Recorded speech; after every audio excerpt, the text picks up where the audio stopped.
আমরা গত ক্লাসে যে ত্রিকোণমিতিক অনুপাত সম্বন্ধে যে প্রাথমিক আলোচনাটা করলাম, সেখানে আমরা একটা বিষয় দেখলাম যে ত্রিকোণমিতিক অনুপাত হচ্ছে 6টি। এমন কেন 6টি সেটাও কিন্তু আমরা বিষয়টা বোঝার চেষ্টা করলাম। কেন 6টি এই জন্য যে আমরা যে ত্রিভুজের একটা সমকোণী ত্রিভুজের যে 3টা বাহু, তাদেরকে যদি আমরা অনুপাত আকারে লিখতে থাকি তাহলে সর্বোচ্চ 6 ভাবেই লেখা যেতে পারে। অর্থাৎ 3টা বাহুকে আমরা অনুপাত আকার অর্থাৎ ভাগ আকার কিংবা ভগ্নাংশ আকারে যদি লিখি তাহলে 3টা বাহুকে আমরা কতভাবে সাজাতে পারতেছি? 6 ভাবে। আর যেহেতু সর্বোচ্চ 6 ভাবে সাজাতে পারি, সেই জন্য ত্রিকোণমিতিক অনুপাত হচ্ছে 6টি। এই জন্য ত্রিকোণ অনুপাত কি হচ্ছে? 6টি হচ্ছে। আর আজকে আমরা আলোচনা করব যে 6টি অনুপাত আমরা গত ক্লাসে জানলাম, সেই অনুপাতগুলো ব্যবহার করে তাদের বিপরীত অনুপাতের ধারণা কিভাবে দাঁড় করানো যায় বা দাঁড় করানো হয়েছে সেটা নিয়ে আজকে আমাদের আলোচনা। বিষয়টা কি? বিষয়টা হচ্ছে আমরা দেখছি যে সাইন থিটা এর বিপরীত অনুপাত কোসেক থিটা। তারপরে কস থিটা এর বিপরীত অনুপাত সেক থিটা,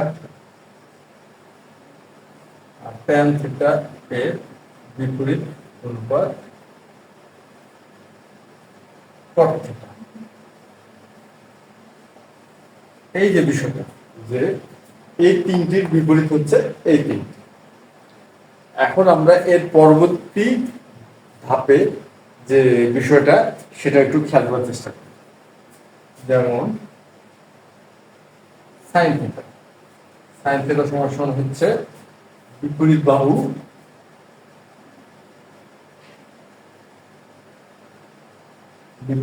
ভাগ প্রতিভুজ।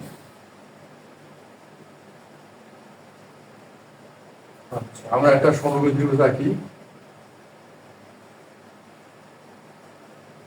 এখানে ত্রিভুজ হচ্ছে এ বি সি। এই কোণটাকে যদি আমরা থিটা ধরে নেই, সুতরাং বিসি হচ্ছে শূন্যিত বাহু,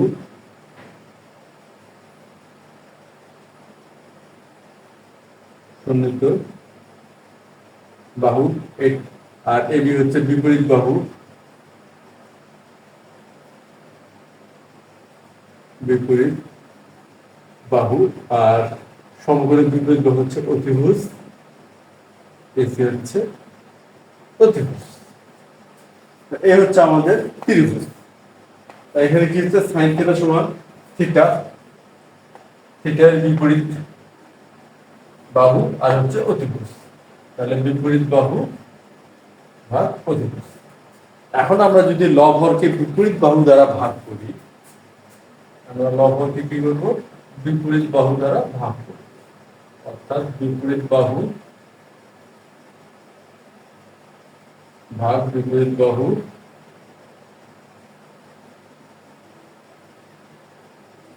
আর হচ্ছে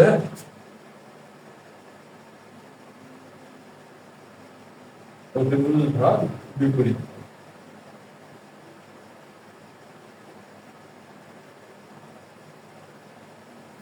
আমরা তো একটা বিষয় জানি যে কোনো ভগ্নাংশের লব এবং হরকে শূন্য বাদে বা অন্য যে কোনো সংখ্যা দ্বারা গুণ অথবা ভাগ করলে ভগ্নাংশের মানে কোনো পরিবর্তন হয় না। কি বিষয়টা আমি আবার বলতেছি, কোনো ভগ্নাংশের লব এবং হরকে শূন্য বাদে অন্য যে কোনো সংখ্যা দ্বারা ভাগ অথবা গুণ করলে ভগ্নাংশের মানের কোনো পরিবর্তন হয় না। আর এই ধারণাটা হচ্ছে সমতুল ভগ্নাংশের ধারণা। তো আমরা সেই ধারণাটা এখানে ব্যবহার করলাম। কি করলাম? লব কেউ বিপরীত বাহু এবং হরকেও বিপরীত বাহু দ্বারা ভাগ করলাম। আর বিপরীত বাহুকে বিপরীত বাহু দ্বারা ভাগ করলে হবে 1, আর অতিভুজকে বিপরীত বাহু দ্বারা ভাগ করলে হয় কোসেক থিটা। কোসেক থিটা আর সাইন থিটা সমান 1 বাই কোসেক থিটা। অর্থাৎ এখানে বিষয়টা যে আমরা যে গত ক্লাসে দেখলাম যে সাইন থিটার বিপরীত কোসেক থিটা, এখানে কিন্তু ঠিক এই বিষয়টা এখানে দাঁড়ায় গেল যে সাইন থিটা মানে হচ্ছে সমান 1 বাই কোসেক থিটা। অর্থাৎ কোসেক থিটাকে বিপরীত করলে সাইন থিটা পাওয়া যাচ্ছে, তার মানে কোসেক থিটার বিপরীত হচ্ছে সাইন থিটা। এখন আমরা এইখানে যদি কোসেক থিটার বিষয়টা দাঁড় করাই, কোসেক থিটা সমান, কোসেক থিটা হচ্ছে সাইনের বিপরীত, সুতরাং এটা হবে অতিভুজ ভাগ বিপরীত বাহু, এটা আমরা জানি। অতিভুজ ভাগ বিপরীত বাহু,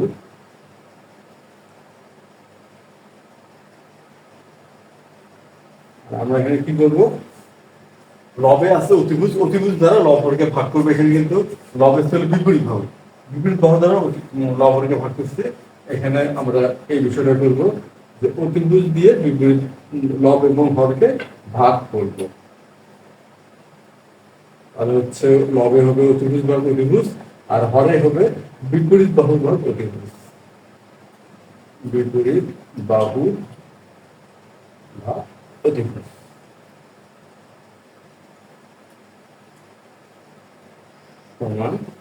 এখন অতিভুজ অতিভুজ দিয়ে ভাগ করলে হবে 1, আর বিপরীত ভাগ ভাগ অতিভুজ হচ্ছে সাইন থিটা, কোসেক থিটা সমান হচ্ছে 1 বাই সাইন থিটা।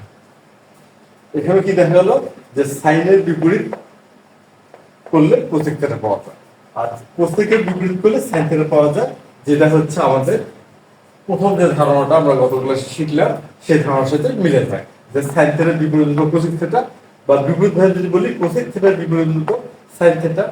তাই সাইন থিটাকে বিপরীত করলে কোসেক, কোসেক থিটাকে বিপরীত করলে সাইন।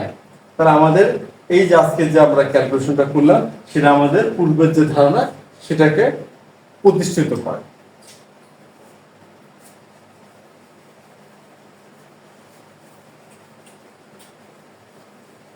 এখন আমরা দেখি যে cos থিটার বিপরীত হচ্ছে sec থিটা। এখন cos থিটার বিষয়টা দেখি। cos থিটা হচ্ছে সন্নিহিত বাহু, সন্নিহিত বাহু ভাগ অতিভুজ, এটা হচ্ছে cos থিটা। আমরা কি করবো, এখন তো মনে হয় ব্যাপারটা বোঝা যাচ্ছে যে লবে যেটা থাকবে সেটা দিয়ে লবকে ভাগ করবো। এটা আমরা বিষয়টা ধরতে পারছি, সন্নিহিত বাহু ভাগ সন্নিহিত বাহু।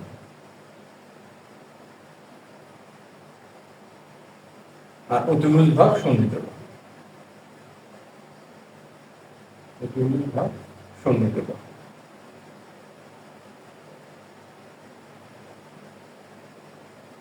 আর সন্নিহিত বাহুকে সন্নিহিত বাহু দ্বারা ভাগ করলে হবে 1, আর অতিভুজকে সন্নিহিত বাহু দ্বারা ভাগ করলে হয় sec cos থিটা। তাহলে ব্যাপারটা কি দাঁড়ালো, ব্যাপারটা এটা দাঁড়ালো যে sec থিটাকে বিপরীত করলে cos থিটা পাওয়া যায়। এখন আমরা sec থিটার বিষয়টা দেখি। sec থিটার বিষয়টা হচ্ছে sec থিটা সমান হচ্ছে অতিভুজ ভাগ সন্নিহিত বাহু, সন্নিহিত বাহু। এখানে আমরা কি করব, এখানে আমরা লবে যেহেতু অতিভুজ আছে অতিভুজ দিয়ে লবকে ভাগ করব।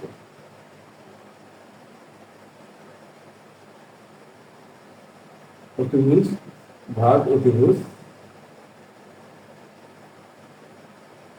আর সন্নিহিত বাহু ভাগ অতিভুজ।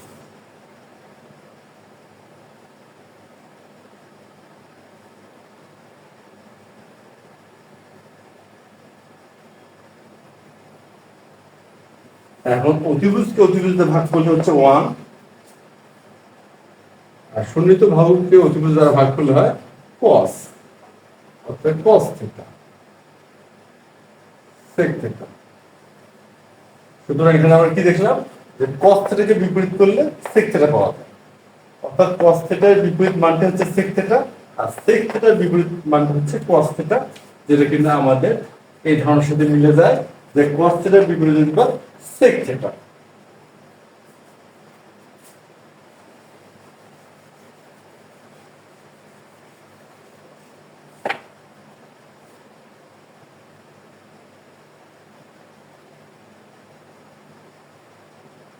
এখন আমরা দেখব ট্যান থিটা। ট্যান থিটার সমস্যা হচ্ছে বিপরীত বাহু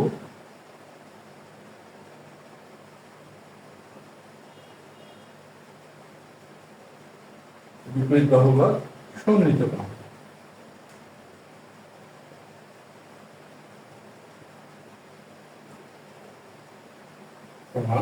আমরা বিপরীত বাহুকে বিপরীত বাহু দ্বারা ভাগ করি।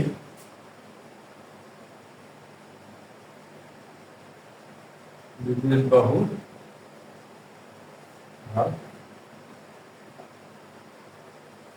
বিপরীত বাহু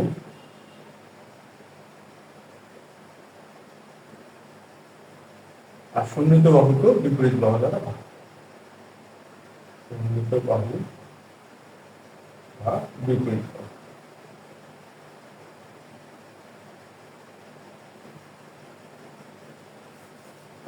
বিপরীত বাহুকে বিপরীত বাহু দ্বারা ভাগ করলে হবে 1, আর সন্নিহিত বাহুকে বিপরীত বাহু দ্বারা ভাগ করলে হবে cot থিটা।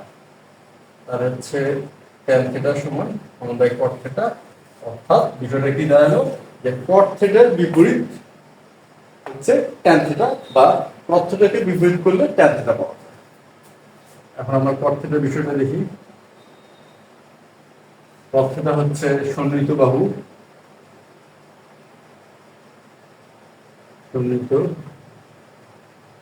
ভাগ বিপরীত বাহু। এখানে আমরা কি করব, লবে আছে সন্নিহিত বাহু দ্বারা লবকে ভাগ করব। সন্নিহিত বাহু ভাগ সন্নিহিত বাহু,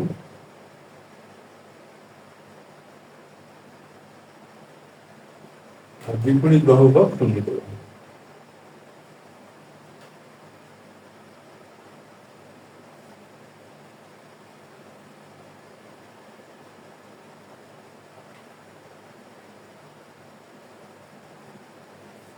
সন্নিহিত বাহুকে সন্নিহিত বাহু দ্বারা ভাগ করলে 1, আর বিপরীত বাহুকে সন্নিহিত বাহু দ্বারা ভাগ করলে হবে tan থিটা। তাহলে হচ্ছে cot থিটা সমান 1/tan। তার বিষয়টা কি দাঁড়ালো, cot থিটাকে বিপরীত করলে tan থিটা পেলাম, আর tan থিটাকে বিপরীত করলে cot থিটা পেলাম। তাহলে আমাদের যে এই যে ধারণা tan থিটার বিপরীত অনুপাত হচ্ছে cot থিটা, আর cot থিটার বিপরীত অনুপাত হচ্ছে tan থিটা, সেই ধারণাটা এখানে প্রতিষ্ঠিত হলো। এখন আমাদের যে বিষয়টা দাঁড়ালো সেটা কি, যে আমরা গত ক্লাসে যেটা আমরা একটা ধারণা যে পেয়েছিলাম যে সাইন থিটার বিপরীত কোসেক থিটা, কস থিটার বিপরীত সেক থিটা, এবং ট্যান থিটার বিপরীত কট থিটা। আজকে আমরা ভিন্নভাবে এই বিষয়টাকে প্রতিষ্ঠিত করলাম যে আসলে এই বিষয়টা হচ্ছে কিভাবে ঠিক, বা এই ধারণাটা থেকে আমরা নতুন কি ধারণায় যেতে পারি। নতুন কি ধারণা গেলাম, যে এই ধারণাটা গেলাম যে ট্যান থিটা সমান 1/cot থিটা লেখা যাবে, যেহেতু কটের বিপরীত ট্যান, তার মানে 1/cot হচ্ছে ট্যান, আর ট্যানের বিপরীত হচ্ছে cot, তাহলে 1/tan সমান cot। এখন আমরা তাহলে এখানে কি বলতে পারতেছি, sin থিটা সমান কি 1/cosec থিটা, আর cosec থিটা সমান 1/sin থিটা। cos থিটা সমান কি 1/sec থিটা, আর sec থিটা সমান 1/cos থিটা। tan থিটা সমান কি 1/cot থিটা, cot থিটা সমান কি 1/tan থিটা। আমরা এই যে বিপরীত অনুপাতের বিষয়টা দেখলাম, যে কে কার বিপরীত অনুপাত, এই ধারণাটা আমরা যে কোনো ত্রিমাত্রিক যে ক্যালকুলেশনে আমরা এটা সূত্রের মতো করে ব্যবহার করতে পারবো। এবং কেন ব্যবহারটা করতে পারবো সেটা আমরা গাণিতিকভাবে বিষয়টা দেখলাম যে হ্যাঁ করা যায়। কেন আমরা যে এখানে ক্যালকুলেশনটা করলাম সেখানে খুব নিশ্চিতভাবে বা সন্ধাতিকভাবে এই প্রমাণটা হয়ে গেল যে tan থিটা সমান 1/cot থিটা, বা cos θ সমান 1/tan θ, ঠিক অনুরূপভাবে sin θ এবং cos θ ব্যাপারটা। তো আজ এই পর্যন্তই। পরবর্তীতে আমরা আরো ত্রিকোণমিতিক অনুপাতের ভিন্ন ভিন্ন বিষয়গুলো শিখবো পরবর্তী ক্লাসে। অবশ্যই তোমরা পরবর্তী ক্লাসগুলো ধারাবাহিকভাবে অ্যাটেন্ড করবা। ধন্যবাদ।